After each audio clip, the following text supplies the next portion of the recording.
And if you get it right, he will remove the repercussions of your rebellion.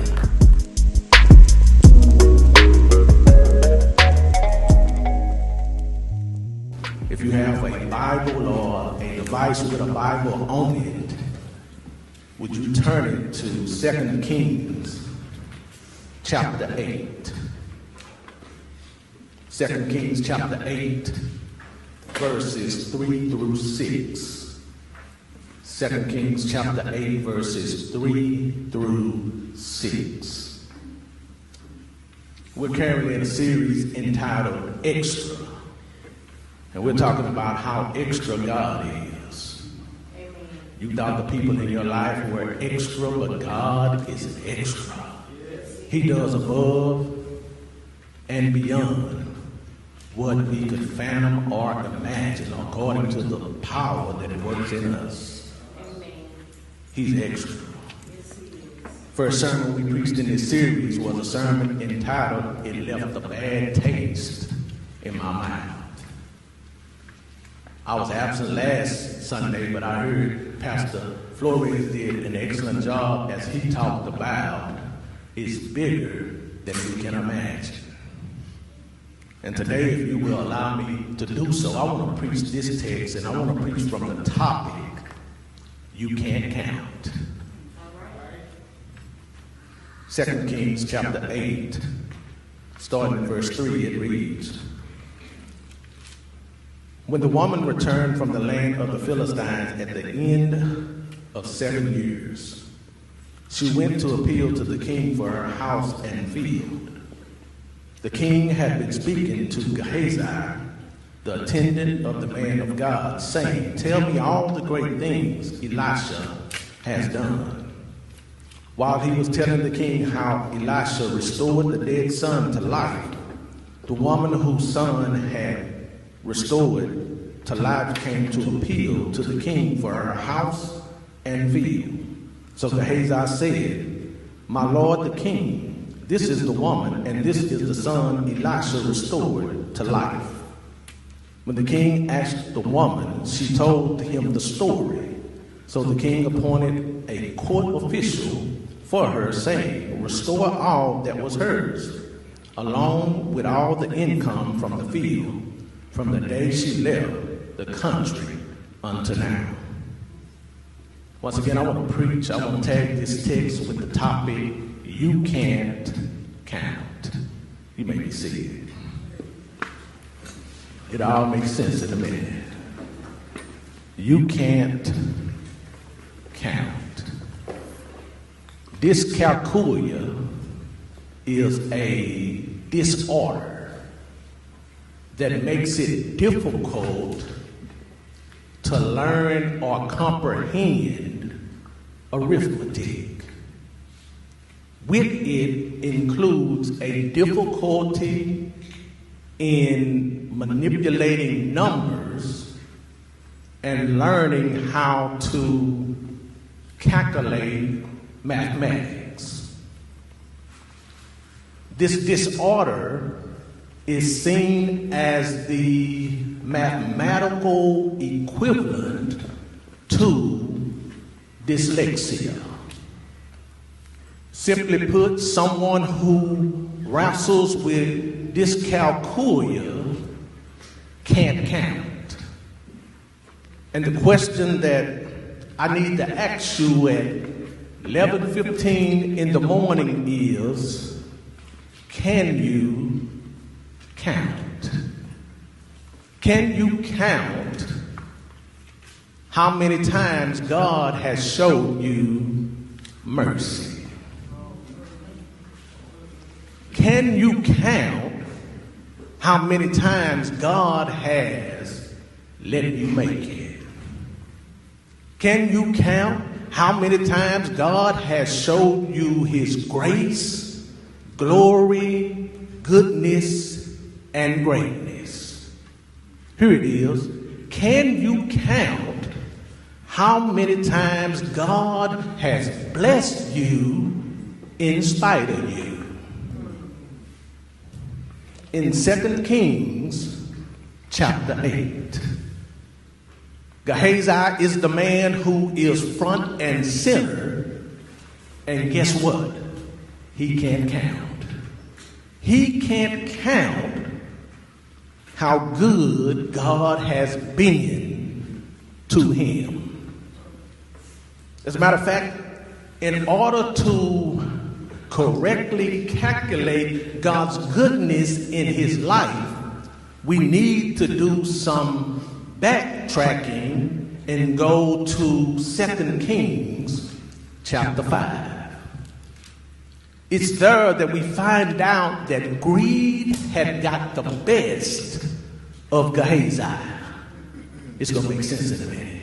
Greed had got the best of Gehazi, and he ends up in a situation and some circumstances that seemed final. Greed had got the best of him, so let me tell the story so that you can catch up and catch in. Gehazi was the right-hand man or the assistant to the prophet Elisha. At the time, Elisha was, quote-unquote, the lead prophet / pastor. And Gehazi was his assistant. And God used Elisha and Gehazi to bring healing to a man named Naaman. Naaman was influential. Naaman was important. But watch this. Naaman had an issue. Naaman had leprosy. And isn't that about right? Seems like you can have so much going good for you, but there always seems to be that one thing. Naaman was important. Naaman was influential, but Naaman was a leper.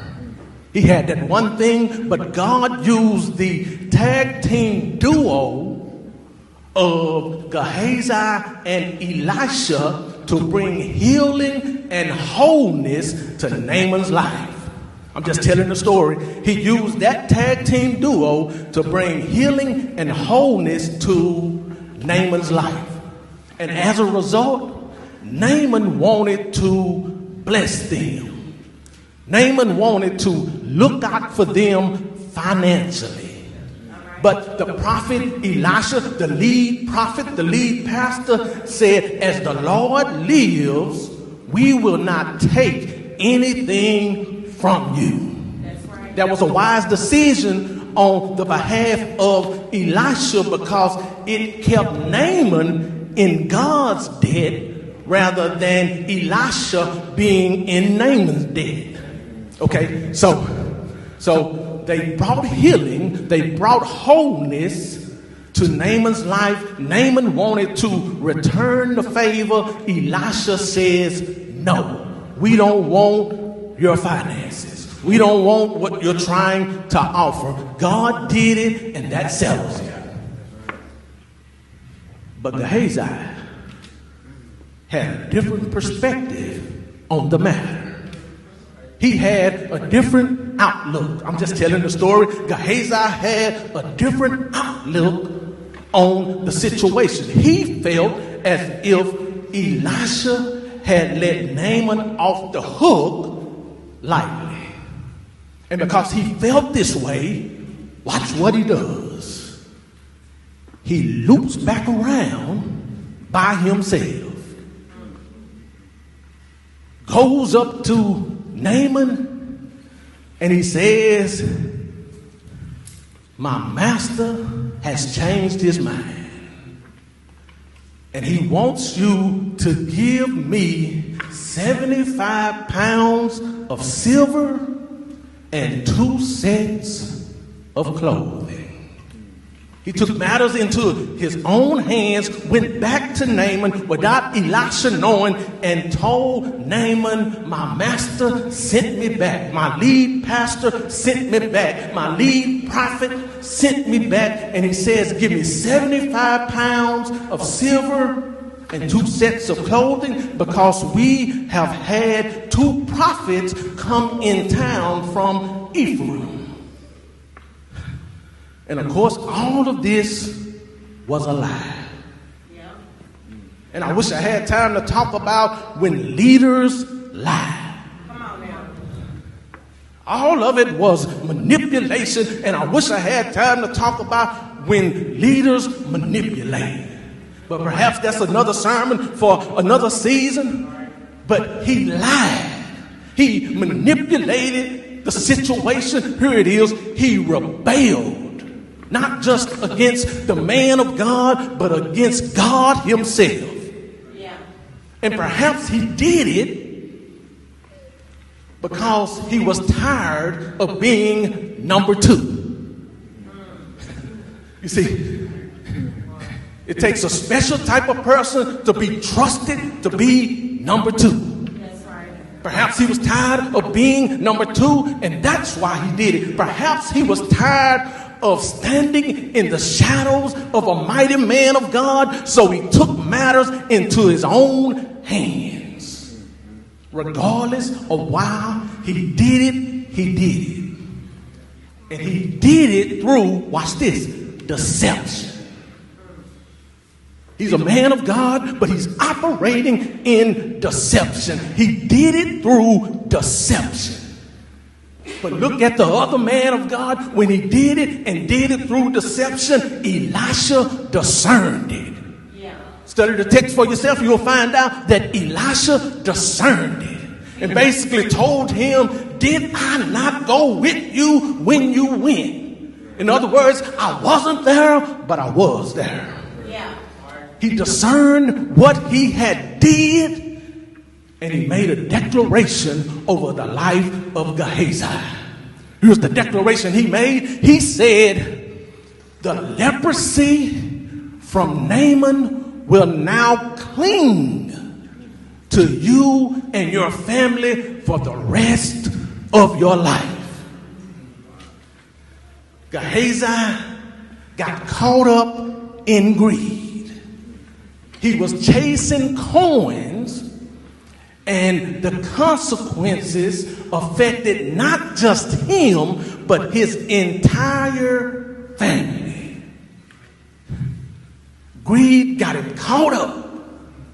And I believe now would be a good time for me to say, greed will take you farther than you're willing to go. Keep you longer than you're willing to stay, and cost you more than you're willing to pay. He got caught up with greed, and now the consequences rolled down not just to him, but to his entire family. And if we stop right there, in 2 Kings chapter 5, it looks like rebellion has ruined the life of Gehazi. If we hung our hat there and left the building, it looks like rebellion has had the last say in Gehazi's life, and his life and the life of his family is ruined. But the story doesn't stop there. God gives him, watch this, a retest. Let me say it again. God gives him a retest. A retest is when God gives you another chance to get it right. And if you get it right, he will remove the repercussions of your rebellion. Ain't nobody happy but me. A retest is God giving you another chance to get it right. Amen. And if you get it right, he will remove the repercussions or the consequences of your rebellion. Yes, a lot of biblical scholars and theologians believe that the retest for Gehazi took place, watch this, in 2 Kings chapter 7. We were just there a couple of weeks ago, 2 Kings chapter 7, when I preached the sermon. It left a bad taste in my mouth. And a lot of people think, a lot of scholars, a lot of theologians think that one of the 4 lepers in 2 Kings chapter 7 was Gehazi. And if that's true, then it was a retest for Gehazi indeed. Because if you remember correctly, it left a bad taste in their mouth to stay silent and to keep it a secret concerning how God had supernaturally provided for them. So if this was indeed Gehazi making up the 4, it shows us that greed no longer had a stronghold on him. It shows us that he was no longer bound by greed. It shows us that he was no longer struggling with greed because he decided to not keep silent. He decided to not keep it a secret. He decided to not be selfish when God had supplied their needs supernaturally. It was a retest. And because he passed and perceived the retest, a reversal took place. Anybody thankful for the retest? Maybe it's just me. Anybody thankful for the retest? Maybe it's just me, but I don't always get it right. Maybe it's just me, but sometimes I miss it. Maybe it's just me, but sometimes I mess up. And watch this. Sometimes I miss it. Sometimes I mess up. Sometimes I don't get it right. And I don't even realize it until after the fact. Maybe it's just me. But God, in his grace, God in his mercy, gives us a retest, another chance to get it right so that he can reverse the curse. Amen. Hallelujah. And now it makes sense. I'm just preaching the text. Now it makes sense why when we come to 2 Kings chapter 8, here Gehazi is in the presence of the king. Ain't nobody happy but me. Here he is in the presence of the king. Just got cursed with leprosy in 2 Kings chapter 5. But here we are in 2 Kings chapter 8. He is in the presence of the king. The only way he could be in the presence of the king in 2 Kings chapter 8 is because God had reversed the curse and leprosy was no longer clinging to him.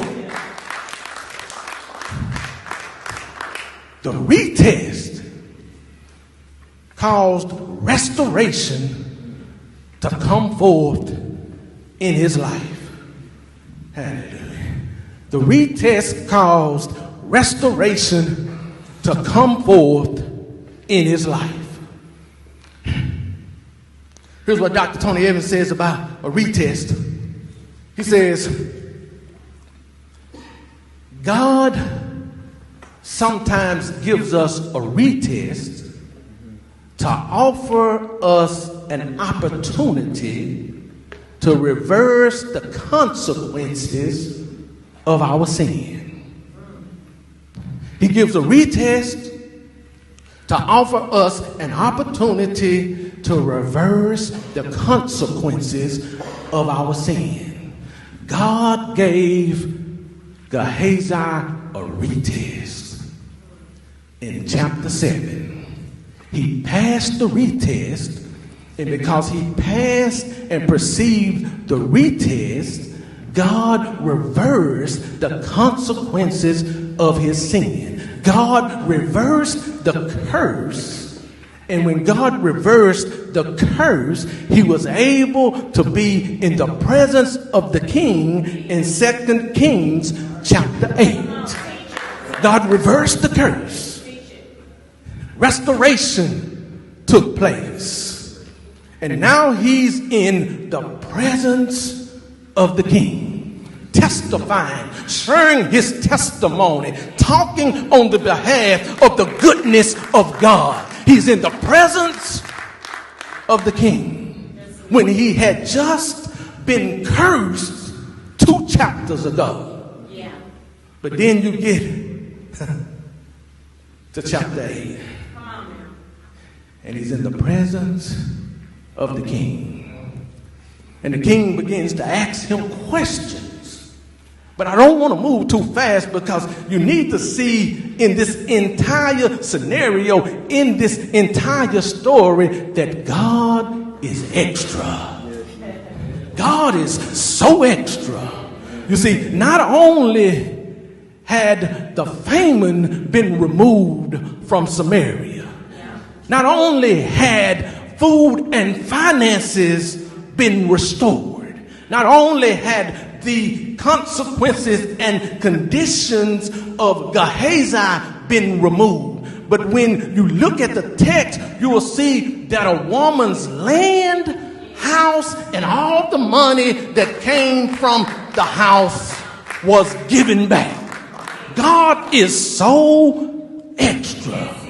He's so extra. He was not just working in Samaria. He was not just working in the life of Gehazi, but he was also working on the behalf of this woman and her son. Study the text and you'll find out that Gehazi was in the presence of the king. And the king was asking him about the ministry of Elisha. And he began to tell a story about the ministry and the mighty works of Elisha. The story he told was about a woman whose son was restored. But when you study the text, you'll find out in the midst of him telling the story, the woman walked in. The very woman that he was testifying about walked in. And it wasn't by chance, it wasn't by coincidence, but it was by what is called divine providence, divine intervention. God strategically and sovereignly set it up so that this woman would waltz in while her name and her miracle was being mentioned to the king. And when this happened, 2 things happened. It brought validity to the testimony of Gehazi. That's the first thing that happened when it happened. The second thing that happened when it happened is it positioned this woman to find favor with the king. She walks in during the very moment that her miracle and her name is being mentioned to the king. God's timing is impeccable. You can't beat God's timing. He's up to something behind the scenes even now. Watch this. Perhaps even now, behind the scenes, your name is being mentioned to someone who is important and influential. So much so that when your paths cross with them, you're going to receive something that is bigger, better, and greater. Ain't nobody happy but me. Your name is being mentioned behind the scenes to someone who is important and influential, so much so that when the blessing comes and your paths cross, it will be above and beyond what you can fathom or imagine. Ain't nobody happy but me. Your name is being mentioned behind the scenes. Hallelujah. Hallelujah. God is so extra. Hallelujah. God is so extra. God is so extra. And because God is so extra, I didn't really come to tell you that you can't count. But because God is so extra, I came to preach and prophesy to some demons and some devils. I came to tell every witch and warlock, every family member, every foe, every friend that has counted you out that they can't count. They can't count. And proof that they can't count is they counted you out. They can't count. Jesus. A reversal is taking place. Come on now. Restoration is taking place. Yes. In the name We're bouncing back even now. in the name of Jesus. Some of us rebelled, but God has given us a retest. And because we passed and perceived the retest, restoration is taking place. Yes, God. Yes. Bless Devil, you can't count. bless your Lord. Demons, you can't count. That's right. Witch, you can't count. That's right. Warlock, you can't count. In the name of Jesus. Powers and princes of darkness, you can't count. You counted us out. You counted me out. You counted them out. That's only proof that you can't count. And if you believe it, if you receive it, can you shout glory in this place? If you believe that the enemy who has counted you out can't count, can you shout glory to the King of Kings in this place? Bless your God. Bless your holy name, God. Bless your name, God. Thank you, Lord. Thank you, Jesus. We thank you, Lord. Bless you, Lord. Bless you, Lord. Yes, God. Yes, Lord. Yes, God. Yes, God. Look at Gehazi. Jesus. Went from being a leper to being back in the Jesus. presence of the King. Jesus. Perhaps Jesus. everybody that he knew, hallelujah, family members, friends, and foes had counted him out. Perhaps they said of Gehazi, he messed his life up. He never should have did that. His life is over.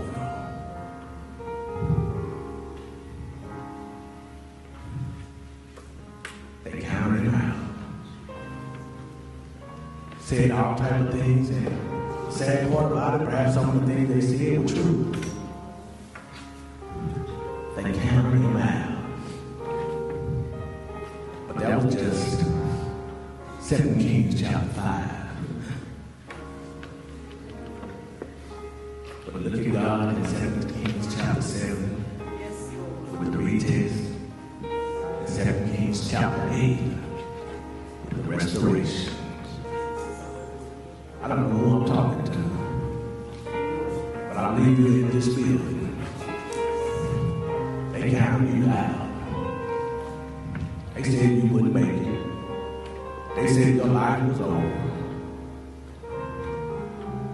But look at you with your bad self. Still standing. Still holding on. Just goes to show that the enemy can't count. Can I testify real quick? I don't even know what time it is today. I mentioned earlier that for 22 years, I lived my life the way I wanted to live my life.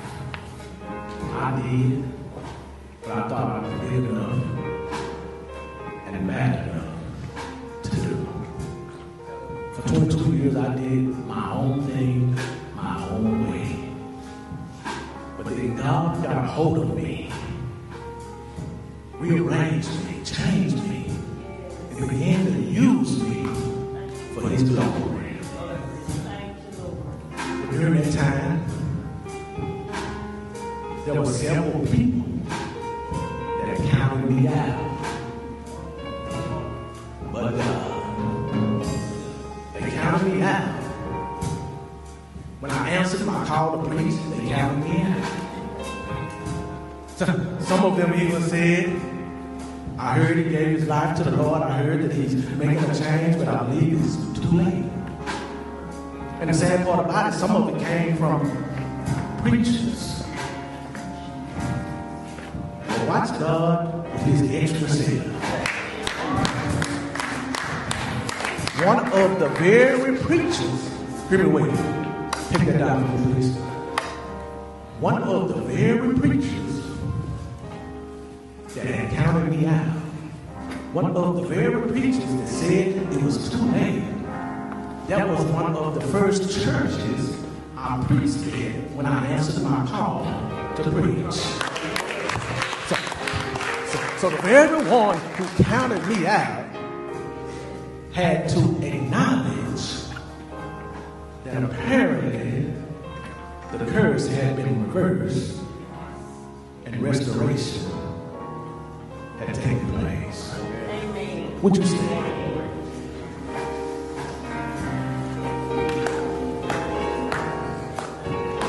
I know a message like this may not be for everybody, but it is for somebody. So I want to speak directly to those of you who have been counted out. If that's you, I want to pray for you. And I'm not going to put you all the way on the spot. But if that's you, would you just lift your hand?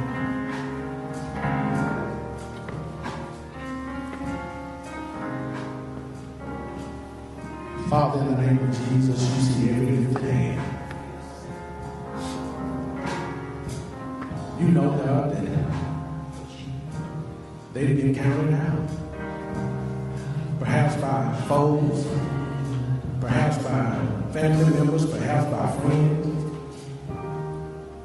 Regardless, they've been counted out. But Lord, you're still at work in their lives, and proof of it is they're here right now. I don't know if they're in the phase of rebellion.